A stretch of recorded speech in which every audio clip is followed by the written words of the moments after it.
You know what? Let's go ahead and speak to Dr. Gorka. Dr. Gorka is on the line with us. He is a former deputy assistant to the President of the United States, the author of Defeating Jihad, The Winnable War, and a Fox News contributor. So, Dr. G, let's talk about this national security strategy that has come out, or is just coming out right now, pretty much as we speak. We'll have a lot of coverage of this in Breitbart News. This is actually a somewhat formal thing. It looks like something that might be a pro forma thing, but it actually is necessary. Talk us through this process and what's in it.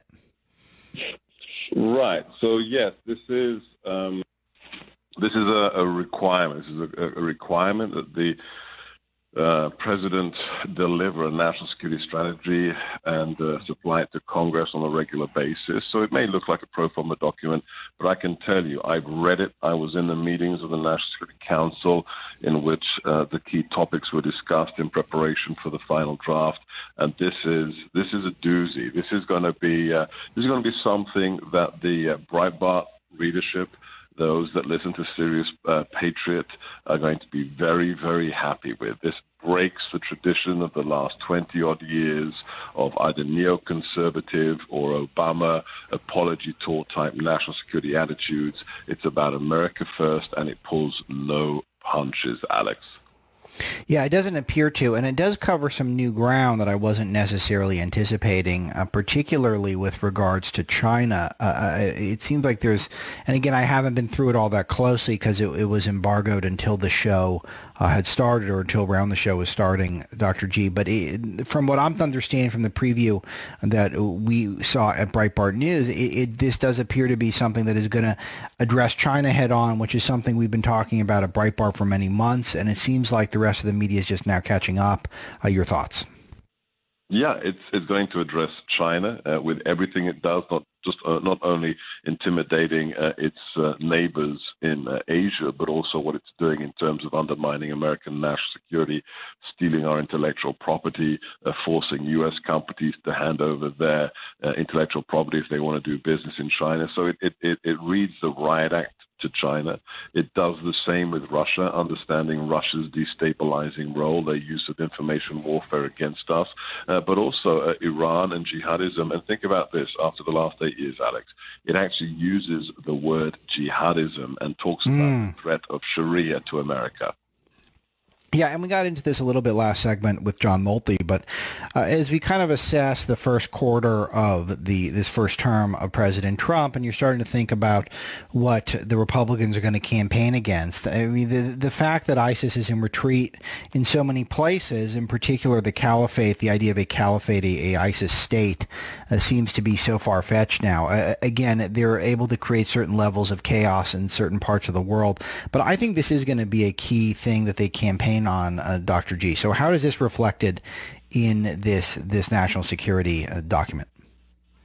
Yeah, so this was one of the priorities that Steve and I had when we were in the West Wing, that the physical caliphate must be demolished. And that's actually, you recall, for the last 8 years, we were told that the Sunni jihadism, well, we weren't allowed to talk about jihadism, but the terrorist threat of groups like ISIS would be a generational issue. So, your children, my grandchildren will be fighting terrorists decades from now.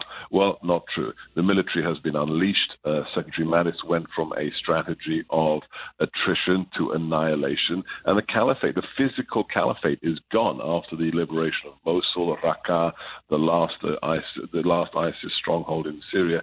It's gone. There is no caliphate. So that's the priority objective. That's being dealt with right now.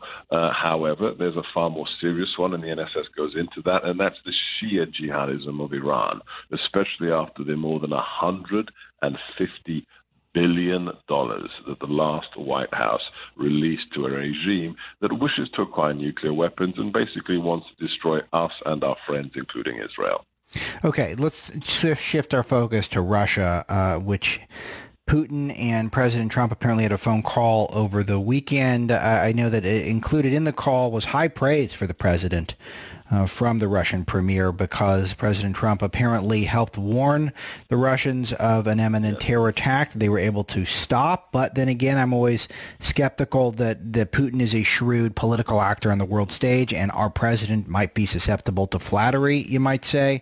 What happened with this call, and how does Russia factor in to this NSS? Right. So we do have a common enemy in the jihadist groups that have executed numerous attacks on the soil of the Russian Federation. That doesn't mean we're chummy with Vladimir Putin. Remember, this man is a former KGB colonel. That tells you everything you need to know about this man. But we have assisted them, and we will continue to do so. The counterterrorism cooperation with Russia is getting better and better. But at the end of the day, as this national security strategy will declare, and everybody can read it after the president unveiled it today, it's a spoiler. This is not a status quo player. Russia wishes to undermine our interests, whether it's with propaganda, whether it's with other tools. And as such, just because we have a common enemy at times does not mean we're going to be very, very good friends with Moscow. Okay, good. So what else in this national security document that you think we should know about from our audience at Breitbart News? Well, the one that's most important, I think, for the audience is that it really paints a picture of what America first means in terms of national security. And the principle that they've come up with, the phrase to describe that, is principled realism.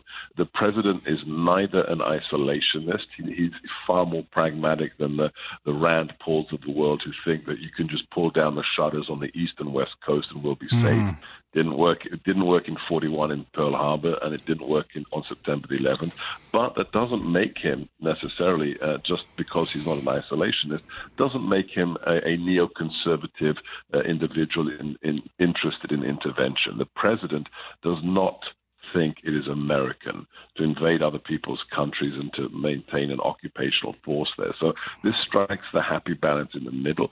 We will protect national interests as the president deems them to be threatened by international actors, be they nation-state or non-nation-state actors. And more important than all of that, we will not be apologetic for our Judeo-Christian heritage.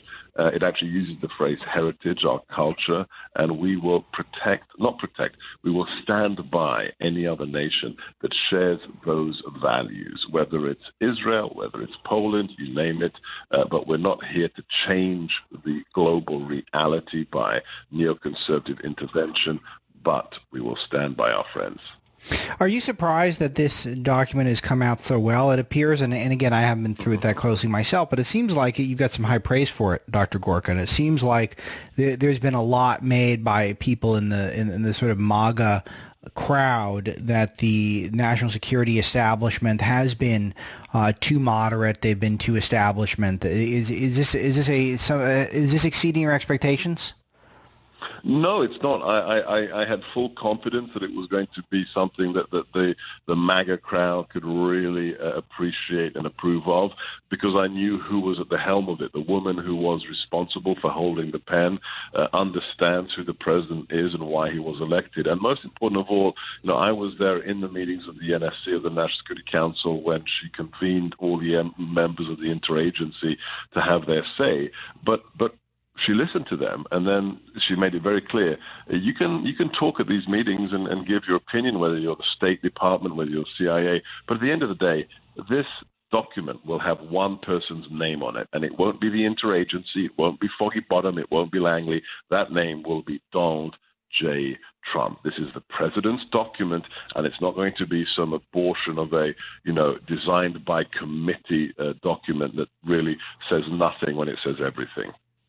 Fascinating. Okay. And again, we have a keen eye on the economic warfare with China, which plays a factor. How about immigration? Is this massive? Yeah, there's a massive talk about this right up front. I mean, there's a whole section that talks about how immigration is a national security issue. It's not just about, the jobs, the manual laborers, the illegals coming in on the southern border to come and work in California or elsewhere. No, this is a national security issue, and as such, whether it's chain migration, whether it's the Russian roulette of the diversity lottery, these things will be curtailed because immigration is part of the national security agenda. So it's a heavy focus of the document, and it's right up front, Alex. All right, Dr. Sebastian Gorka, check him out on Fox News. Pick up Defeating Jihad, the Winnable War. Great Christmas gift. Dr. G, thanks for the time, as always. Merry Christmas. Merry Christmas. Thank you, guys. Thank you as well. We'll take a break. When we return, we'll wrap up with your calls and some more headlines from Breitbart.com.